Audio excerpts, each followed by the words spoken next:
what we've really come to understand is it's the hand action that actually drives. If you have good hands, you know what to do with your hands. So much works back into the body, and the golfer they're empowered when they know how to use their hands properly.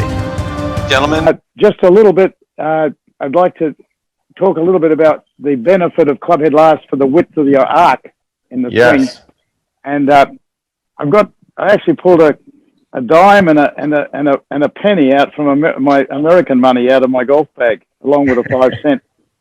I was looking for 50 cents, but I haven't got that much on me at the moment. So I'll put down a dime, and I'll measure the distance so you'll know. I'm not exaggerating it. I'll do it from here first. That dime is 8 inches, or in Australian, 20 centimeters back of the ball. Now, when I swing back clubhead last, handle first, I don't know if you can hear me hitting that. I'll do it from this angle, and I'll take out a penny this way.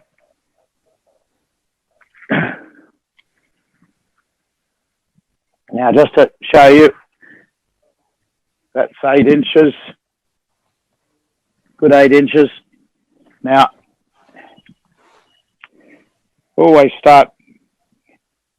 like to start my setup from this position for getting everything in alignment and in balance. So now when I go clubhead last, I can hit that coin easily. But if I start the clubhead first, or I try to take it away with my shoulders, I can't hit that coin. I have to go handle, and then it knocks it away very easily. So the width of your arc, if you want a wide arc in your swing, it starts at the beginning. You don't want to pick it up and get a narrow arc. You want a nice wide arc, gives you your maximum speed and smoothness in your swing. So clubhead last gives you that nice chance to start nice and wide and on the right path. You know, just to finish that thought, Peter, we have a 3D motion capture system in the studio at the Raven in Phoenix.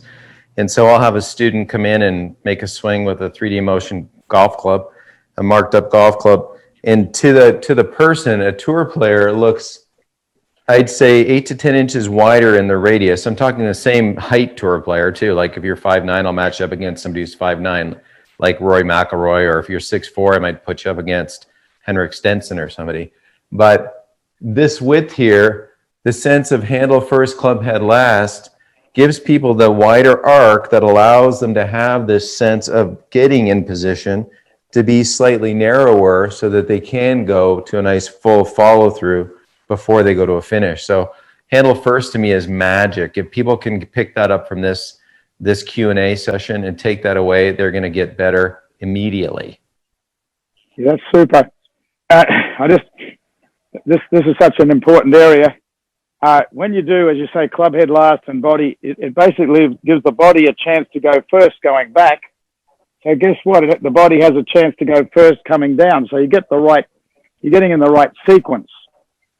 And Homer Kelly wrote a great book called The Golfing Machine. Very complex, but within it he has a lot of wonderful sayings. And one of the things in there he says is that the sequence is the secret. And that really is. If you can go clubhead last going back, a body first, then your body's going to be in position coming down. So you're setting up the right sequence for the swing. Before you sit down, Peter, first, you go clubhead first the other way. Before you sit down, show people the hip turn, the sharpness of your hip turn. So looking at it from down the line, I'm not trying to turn the hips. It's the handle first that's promoted, especially after you've drilled it a few thousand times.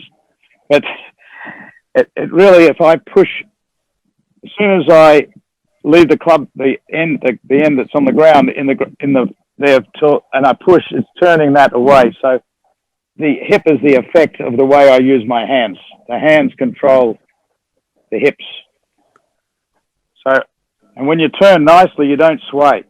You finish up getting very grounded and very centered at the beginning of the swing, which gives you that balance for the rest of the swing. So to me, it's a must. It's an imperative. Amy Kelly would say it would be an imperative. No. The sequence is the sequence. You got to go club head last, and you got to start with the handle in the middle of the body if you want to coordinate your body turn with your hand and arm action. Yep. Got a question from Ron here. He says it seems like the A to B swing causes a loss of lag. What am I missing on the downside? Oh boy, I love this one. Okay, so it's all yours, buddy. Lag. Let me tell the viewers out there, if you want to lag it, welcome yourself to the high handicapper. Just say I want lag and I want to be a 20 handicapper, and that's what you'll get. Okay, so lag to me is nothing more than the resistance to change of direction. So right here is a tremendous amount of lag. Okay, lag isn't some mythical thing where you're trying to narrow the shaft against your body, trying to create all this crazy angle. That's what a lot of people think lag is, and unfortunately that's not the case. It's quite easy if you're at home and you're watching this and you hold this club out and you hold it relatively firmly in your hands and you just move your body back and forth a little bit like this and feel the weight of the club play against your hands. That's a stress, and that stress is a big deal. But at the top of your swing, when somebody is going A to B, here's me going A to B. Do I look like I'm dumping the angles? I think not. Here's somebody that is not going A to B. Do I look like I'm dumping the angles from face on? I most certainly do, because then when I hit it, I have to be like this. So when you are structured, when you learn how to keep your arms handle first, club head last, and get up here in structure, and you learn how to take the golf club and get it to go A to B, by the time you go A to B hard to the golf ball, you've got the line you want. You want the ball getting collected with this long radius. And when you can do that, you're going to hit great shots. So I've helped more golfers having them feel like there's a wet rag on the end of their golf club. I put the wet rag on their golf club right here, and then I have them throw it at me standing down the line over there. So they go over here, and typically they're going to be messed up over here. They can't go A to B. They get steep. They've got to stand up and try to hit it.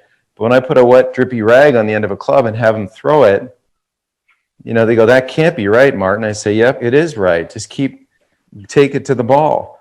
And then all of a sudden their lines feel good. They're not making last second adjustments.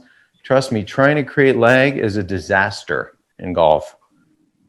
Yes, that's well said there and demonstrated.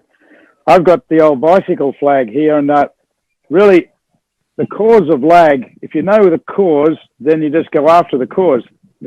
The effect of the right path, the A to B path, the harder you throw, the more lag you'll have when you're on the A to B path. The slower you throw on the A to B path, you'll lose the angle, and of course then you get your nice lob shots, because you don't always want to lag the club.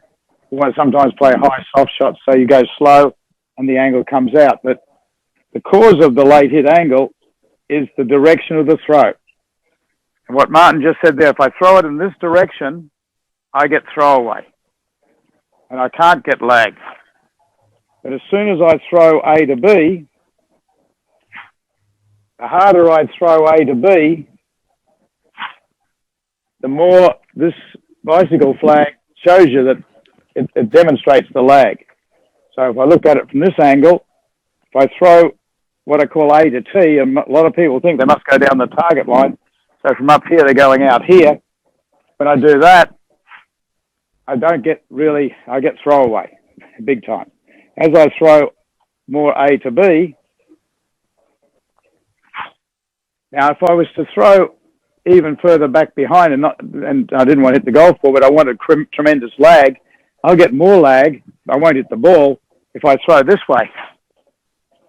The more you throw across court, the more lag is created. The more you throw outside in, the more you get throwaway.